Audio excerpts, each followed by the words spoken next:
तो आइए मैं आपको समझाता हुआ चलूँ।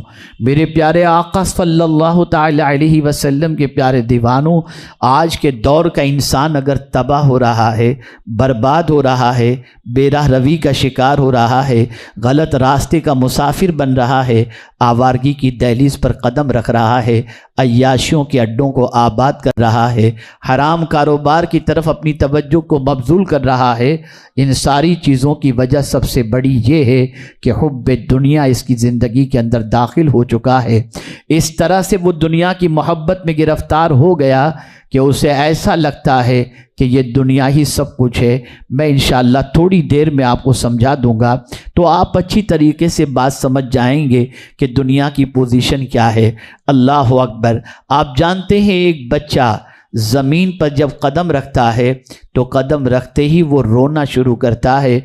अगर बच्चा नहीं रोता तो बच्चे के माँ बाप और रिश्तेदार रोना शुरू कर देते हैं। सवाल ये पैदा होता है, ये बच्चा एक छोटी सी जगह से बड़ी दुनिया में आ चुका, रो क्यों रहा है? रोने की वजह क्या है? हदीस मुबारका में तो ये बात मौजूद है कि शैतान अपना पंजा मारता है जिसकी वजह से बच्चा रोता है। लेकिन मैं एक टेक्निकल अंदाज के अंदर समझाने की कोशिश करूं ताकि आप अच्छी तरीके से समझ जाएं। अल्लाह अकबर। एक नन्हा सा बच्चा जिस दुनिया के अंदर रह रहा था, यानी माँ के शिकम के अंदर, तो वो माँ के शिकम वाली ज़िंदगी उसे बड़ी अच्छी लग रही थी। वहाँ कोई मेहनत का मामला नहीं था, कोई मशक्क़त का मामला नहीं था, कोई तकलीफ़ का मामला नहीं था, कोई इबादत का मामला नहीं था, कोई कमाने का मामला नहीं था। अल्लाह अज़्ज़ वजल अपने करम से वहाँ रिस्क पहुँचा देता और बच्चा रिस्क हासिल करके उस जगह पर अपनी ज़िंदगी गुजार रहा है। जब वो इस दुनिया में कदम रखता है तो सोचता है मैं कहाँ आ गया, वो दुनिया कितनी अच्छी थी। लेकिन कुछ दिनों तक जब इस दुनिया में रहता है तो इस दुनिया से मोहब्बत हो जाती है। तो माँ के पेट में था तो माँ के पेट वाली ज़िंदगी और वो दुनिया उसे बड़ी अच्छी लग रही थी। लेकिन जब इस दुनिया में आया तो पहले ये दुनिया उसे अच्छी नहीं लग रही थी, लेकिन फिर इस दुनिया के अंदर रहने लग गया तो चंद अरसे के गुजारने के बाद ये दुनिया उसे इतनी पसंद आ गई कि अब दुनिया छोड़ना नहीं चाहता, दुनिया की मोहब्बत में गर्विदा हो गया। ये दुनिया के महल्लात, ये दुनिया की चाको चौबंद ज़िंदगी, ये दुनिया के तायुशात, ये दुनिया की लंबी कारें, ये दुनिया में आसाइश के सारे सामान, इन सारी चीज़ों को देखने के बाद दुनिया की मोहब्बत उसके दिल में इतना घर कर जाती है कि दुनिया में आने वाला कोई इंसान इस दुनिया से जाना नहीं चाहता, मरना नहीं चाहता। किसी से पूछो मरना है तो कहेगा नहीं। हाँ, एक दुनिया में ऐसा शहर है जहाँ पहुँचने के बाद इंसान मरने की तमन्ना करता है और वो शहर है मदीना मुनव्वरा। अल्लाह अकबर। जहाँ इंसान जीना भी चाहता है और जहाँ इंसान मरना भी चाहता है। दुनिया का वाहिद वो शहर है जहाँ इंसान मरना पसंद करता है और जब वो मर जाए तो इमाम इश्क व मोहब्बत कहते हैं सीधी सड़क ये शहर शफाअत नगर की है कि अब यहाँ मरने वाला जब मरा तो अब इसे कोई रुकावट नहीं है, सीधी जन्नत तक की राह वहाँ से निकलती है। बल्कि हुजूर सल्लल्लाहु अलैहि वसल्लम ने तो यहाँ तक फरमाया हो सके तो तुम मदीने में मरो, यानी मरने के बारे में फरमाया गया।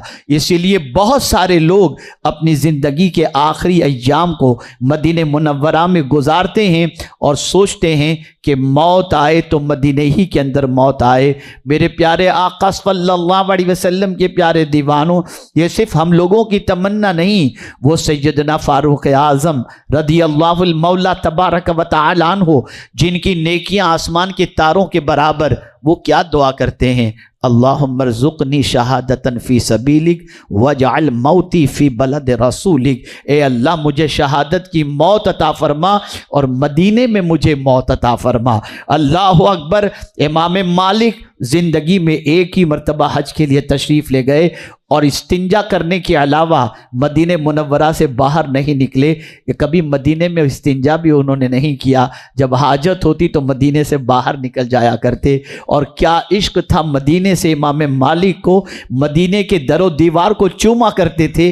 लोग कहते थे मालिक क्या कर रहे हो, दरो दीवार को चूम रहे हो? तो फरमाते थे तुम दरो दीवार को देख रहे हो, मैं दस्ते मुस्तफ़ा मुस्तफ़ा को देख रहा हूँ कि हो सकता है हुजूर का दस्ते करम यहाँ लगा हो। मेरे प्यारे आका सल्लल्लाहु ताला अलैहि वसल्लम के प्यारे दीवानों, अर्ज करने का मंशा ये है, एक बार इंसान दुनिया में आ जाता है, इस दुनिया से जाना नहीं चाहता। अल्लाह अकबर। हर इंसान जीना चाहता है, जीने की कोशिश करता है, जीने का मजा लेना चाहता है, जीने के अंदर लुत्फ उठाना चाहता है।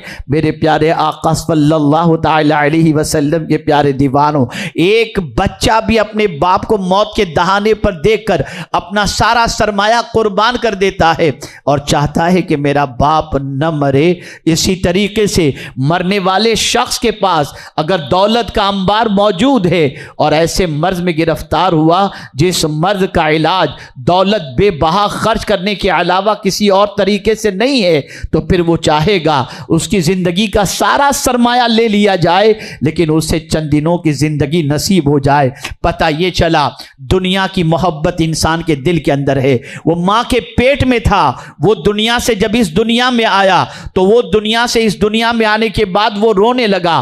पहले मां के पेट वाली दुनिया पसंद थी, इस जमीन पर आने के बाद यहां की दुनिया पसंद आ गई। और जानते हैं आप, वो जब मां के पेट से निकलता है और उस वक्त जो उसकी मां को दर्द होता है, उस दर्द के अंदर अगर उसकी मां का इंतकाल हो गया तो अल्लाह के रसूल सल्लल्लाहु अलैहि वसल्लम फरमाते हैं अल्लाह उसे शहादत का मर्तबा अता फरमाता है। इस दुनिया में आना कितना तकलीफ दे है, इस दुनिया में आना कितना मामला टेंशन वाला है। अल्लाह अकबर। आप जरा सोचो, बड़ी मशक्कतों के बाद एक इंसान दुनिया में आता है, लेकिन साइंस की हजारा तरक्की के बावजूद और आज के दौर के अंदर ऑपरेशन से पैदा होने वाले बच्चों के बावजूद दुनिया का कोई बड़े से बड़े डॉक्टर से आप पूछ लो कि बताओ बच्चे की विलादत कितने मिनट पर होगी, कितनी सेकंड पर होगी, ऑपरेशन के बाद भी हमें बता दो, तो दुनिया का कोई बड़े से बड़ा स्पेशलिस्ट नहीं कह सकता कि हम कॉन्फिडेंशियली आपको कहते हैं कि इतने बजे बच्चे की विलादत होगी। वजह क्या है कोई नहीं कह सकता कि वो कब पैदा होगा, उसकी वजह क्या है। तो अल्लाह फरमाता है वल्लाहु अखरजकुम मिन बुतूनि उम्महातिकुम, अल्लाह जब चाहता है तुम्हारी माओं के पेट से तुम्हें निकालता है। जब वो चाहेगा तभी बच्चा इस दुनिया के अंदर आएगा। मां के पेट से निकालने वाली जात अल्लाह अज़्ज़ व जल्ल की है। वो जब चाहता है बंदों को इस दुनिया के अंदर भेजता है। अल्लाह अकबर। मेरे प्यारे आका सल्लल्लाहु ताला अलैहि वसल्लम के प्यारे दीवानों, अब इस दुनिया के अंदर वो आ गया। अब दुनिया की मोहब्बत इतनी घर कर गई और दुनिया से इतना दिल लग गया कि अब दुनिया छोड़ना नहीं चाहता, दुनिया से जाना नहीं चाहता। लेकिन एक वक्त आता है कि वो इस दुनिया से चला जाता है, इसलिए कि दुनिया में कोई परमानेंट रहने के लिए नहीं आया। दुनिया में हर एक शख्स के लिए मौत मुकर्रर है। अगर कोई बॉडी गार्ड के दरमियान रहे, अगर बुलेट प्रूफ जैकेट पहन करके रहे, चाहे किसी तरीके से भी रहे, लेकिन मेरा मौला फरमाता है ऐनमा तकुनु युद्रिकुमुल मौत वलौ कुंतुम फी बुरूजिम मुशय्यदा। इसी तरीके से कोई ये भी नहीं जानता कि उसकी मौत कहां वाक़ होगी।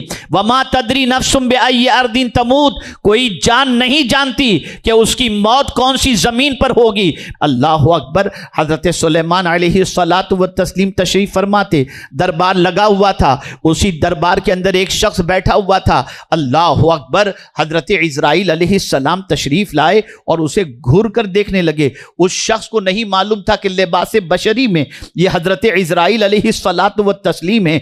उसने जब देखा कि ये मुझे बहुत घूर रहे हैं तो हजरत सुलेमान अलैहिस्सलाम से कहता है हजरत मुझे यहां से कहीं भेज दो, ये बंदा मुझे बहुत घूर रहा है। हजरत सुलेमान अलैहिस्सलाम ने उसे हवा के दोष पर सवार किया और चीन भेज दिया। फिर हजरत इजराइल अलैहिस्सलाम से पूछा तुम इसे घूर क्यों रहे थे? तो हजरत इजराइल जवाब देते हैं या सुलेमान अलैहिस्सलाम, इसकी रूह तो मुझे चीन में कब्ज करनी थी और ये यहां बैठा हुआ था, इसलिए मैं इसे घूर रहा था। तो हजरत सुलेमान अलैहिस्सलाम ने हवा के दोष पर उसे चीन पहुंचा दिया। तो ये आयत बता रही है कोई नहीं जानता उसकी मौत कहां होगी। इसी तरीके से कोई मौत से बच नहीं सकता, कोई कहीं भी हो मौत आकर के रहेगी। मेरे प्यारे आका सल्लल्लाहु ताला अलैहि वसल्लम के प्यारे दीवानों, पता चला हम दुनिया में आए हैं, परमानेंट रहने के लिए नहीं आए। यहाँ की जिंदगी के हवाले से आकाए करीम सल्लल्लाहु अलैहि वसल्लम फरमाते हैं, दुनिया में इस तरह रहो जैसे एक मुसाफिर रहता है कि थोड़ा सुस्ताए और उसका सफर फिर शुरू हो गया। हम यहाँ मुसाफिर की हैसियत से हैं, ये हमारा फाइनल डेस्टिनेशन नहीं है कि यहाँ हम आ गए तो यहीं परमानेंट रहना है। हम जहाँ से आए थे वही हमारा फाइनल डेस्टिनेशन है। हम जन्नत से आए थे, हजरत आदम हमारे जद हैं, वो जन्नत से आए थे और मोमिन होकर इस दुनिया से गए तो हमारा फाइनल डेस्टिनेशन भी जन्नत ही होगा, वही हमारा ठिकाना है। अब आइए मैं आपको समझाऊं, कोई इस दुनिया से जाना नहीं चाहता। इतनी बड़ी दुनिया, इतनी हसीन दुनिया, आलीशान महलात, बागात, ये सारी चीजों को देखने के बाद इंसान का दिल इधर लग जाता है और वह इस दुनिया से जाना नहीं चाहता। लेकिन कुल्लु नफ्सिन ज़ाइक़तुल मौत के तहत इंसान इस वादी से गुजरता है, मौत की वादी से गुजरता है, और फिर जब यहां से वो जाता है तो जाने के बाद उसे कब्र के सुपुर्द कर दिया जाता है। अब जब कब्र में गया तो अब एक दुनिया से उसका ताल्लुक टूटा, पहले मां के शिकम से ताल्लुक टूटा, फिर दुनिया से ताल्लुक टूटा, अब कब्र में गया। अब वो कब्र के अंदर जाने के बाद ईमान पर खातिमा हुआ तो मेरे आका सल्लल्लाहु अलैहि वसल्लम फरमाते हैं अब उसकी कब्र जन्नत के बागों में से एक बाग है। अल्लाह अकबर। अब वो कब्र से निकलना नहीं चाहता। अब कब्र में जाने के बाद उसकी कब्र कुशादा हो जाती है, जन्नत की बहारें उसे नजर आती हैं, जन्नत की ठंडी हवाएं उसे मिल जाती हैं, और साथ ही साथ मोमिन है तो कब्र में रुख मुस्तफ़ा नजर भी आ जाता है, जलवे यार भी देख लेता है, और फिर वो कब्र के अंदर चाहता है कि हमेशा रहे, इसलिए कि वो कब्र को जन्नत के बागों में से एक बाग देकर दुनिया उसके सामने हकीर हो जाती है, दुनिया उसके सामने मामूली हो जाती है। लेकिन जब कब्र में एक मुद्दत तक वो रह लेता है उसके बाद फिर कब्र से उठाया जाता है। अल्लाह अकबर। तो फिर उसकी पोजीशन टेंशन वाली, और सोचता है अब कहां जाएंगे। मां के पेट से निकले, दुनिया अच्छी लगी, दुनिया से बाद कब्र में पहुंचे, अब कब्र अच्छी लगी, अब कहां जाएंगे। तो मेरे प्यारे आका सल्लल्लाहु अलैहि वसल्लम के प्यारे दीवानों, ईमान पर खातिमा हुआ, आमाल अच्छे हैं तो अल्लाह ताला जन्नत में भेज देगा। अब जब जन्नत में भेजेगा तो अल्लाह फितरते इंसानी को जानता है, इसलिए फरमाता है अब तुझे कहीं जाने की जरूरत नहीं, यह जन्नत वो जगह है खालिदीन फीहा अबदा, अब यहां तू हमेशा के लिए रहेगा। अब मैं आपसे पूछना चाहता हूं, हमारा सफर आपने महसूस कर लिया, यह बात आपकी और हमारी समझ में आ गई कि यह परमानेंट हमारी जगह नहीं है, और हमें यह भी नहीं मालूम कि इस दुनिया से हमें कब जाना है।